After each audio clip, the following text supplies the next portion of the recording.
Today on the channel we're going to be talking about LED headlights, why you probably want to upgrade to them if you're still using halogen bulbs, and we're going to talk a little bit about how you can do it specifically on your Toyota Sequoia, and a lot of this information will generally and broadly apply to Toyotas of a similar age. To go ahead and get disclaimers out of the way, we did partner up with Colight on this video. They provided us with the very nice LED bulbs for our Sequoia.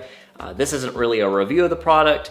However, when they provided us with this product, they didn't really stipulate anything that we could or couldn't say about it. It's just a product that we enjoy using, and if you happen to be doing this job for yourself, this would definitely be a product that we recommend for it.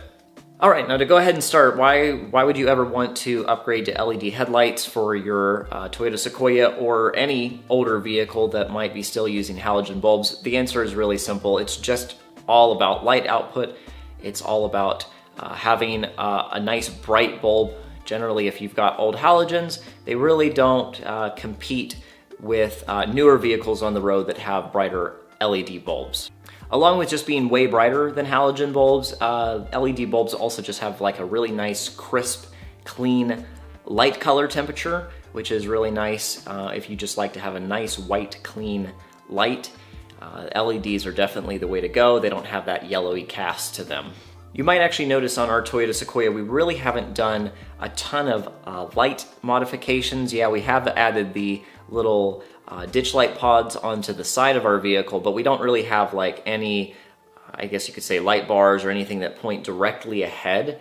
And the reason for that is we just don't really feel the need to add anything like that. We're definitely content to just have really nice, bright headlights. And if you've got a good LED bulb that has a really bright high beam setting, in my opinion, for cruising down forest roads, going off-road, a light bar just hasn't been necessary for us. So those are the reasons why you might want to upgrade your halogen bulbs over to LEDs.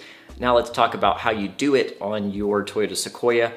And it's pretty simple. There are going to be a few things you need to do the job. First of all, you will need a LED headlight bulb. That should hopefully be pretty obvious.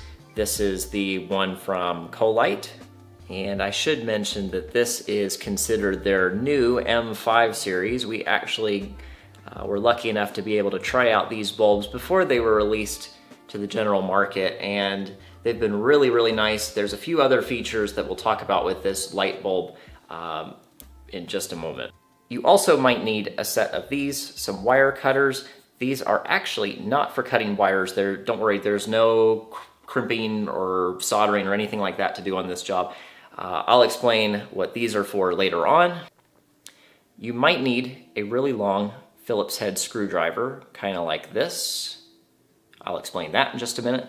And then also, depending on which type of LED bulb you choose, you may need one of these. What is this? Well, this is called a canvas decoder. Basically, this is a device that you'll stick between your LED headlight bulb and the actual wiring. Basically, what this thing does is it kind of tricks your vehicle into thinking that it is functioning the way it should be. So basically, one of the things that might happen if you install LED headlight bulbs is that your vehicle won't perform in the exact way that it was designed for. Some of the functions of a vehicle like this are dependent on how much voltage is traveling through the headlight bulbs. So for instance, the fog light bulbs actually will not turn on our Toyota Sequoia if you just plug the LED headlight bulbs directly in and forget about it. For some reason, somewhere internal in the mechanism there, it's designed in such a way that the fog lights won't come on unless the headlights are on too. But the LED bulbs don't send enough current for that detection process to be made.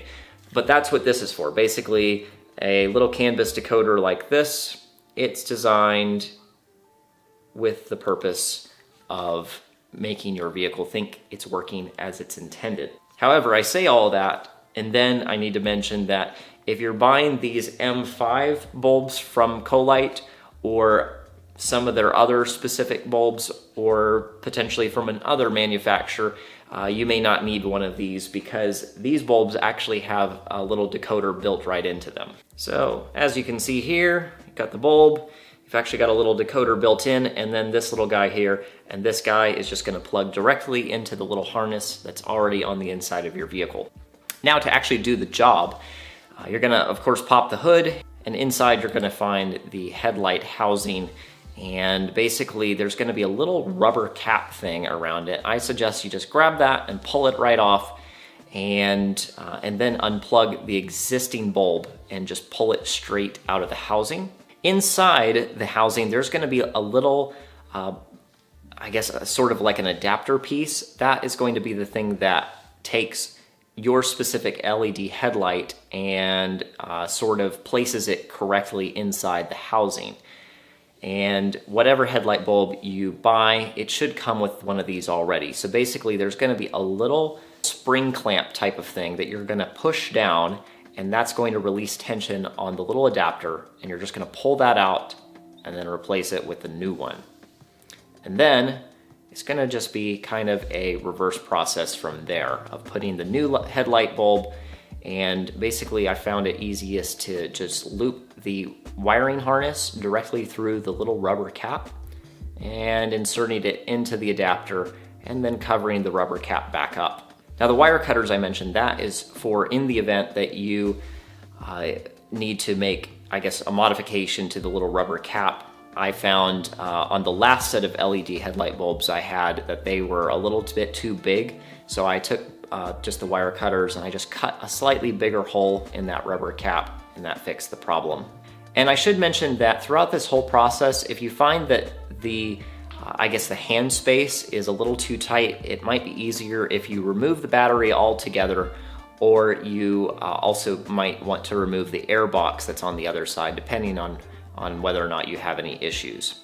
Now, one of the special features about these M5 bulbs is that they have what's called a little cutoff. So I'm not sure how easy this is to be seen, but here you'll notice that there's like a little tiny fin type thing here. And this thing is awesome. Basically, this means that it's going to cut off and direct the light in such a way that it doesn't blind oncoming traffic, which is really, really cool. It's a really nice feature. When you insert these bulbs, there's a specific way to do it. Okay, this is future Dylan, who's going back to make a slight correction, because I can see the way that I explained this last time didn't make a ton of sense. I'm sorry, when I recorded it, I was really tired, okay?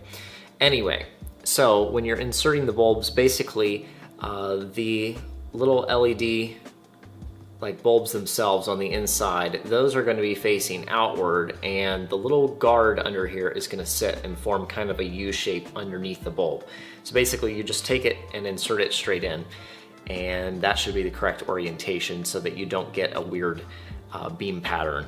And then finally you might be wondering what the Phillips head screwdriver is for, and basically that's just so if you need to adjust the beam height of your headlights, basically there's a little slot in the Sequoia where you'll stick this down in, and turning it left or right will adjust the headlight beam height, and you can kind of fiddle around with it to your heart's content and find the height that you prefer best. Generally, it's best to maybe keep it a little bit lower than you might want to, just in order to be courteous to oncoming drivers. And then once you've got that, you should be good to go. These headlight bulbs, of course, are both the high and low beam, so you only have to change out the one bulb. And then just to close with a brief opinion on the M5 bulbs from Colight. They're really bright. They got a nice color temperature to them. The little cutoff that's supposed to avoid blinding oncoming traffic seems to work really well. And the thing that's most important to me is that the high beams are extremely bright. Like they're very bright, and they've got a very wide spread. They give me a lot of confidence for potentially noticing a deer that might be on the side of the road much further ahead of me. It's a great product overall, and once again, I definitely recommend these bulbs if you want to get one, if you want to do this conversion for yourself. And of course, there'll be a link in the description for these products if you want to purchase one for yourself. But with that, I hope this video was helpful. I hope that you will enjoy going out and hopefully improving the light output, the visibility that you have when you're going out on overlanding adventures. Feel free to subscribe. We've got lots of content similar to this and trip videos and all sorts of other fun stuff. So feel free to subscribe, and we'll see you in the next one.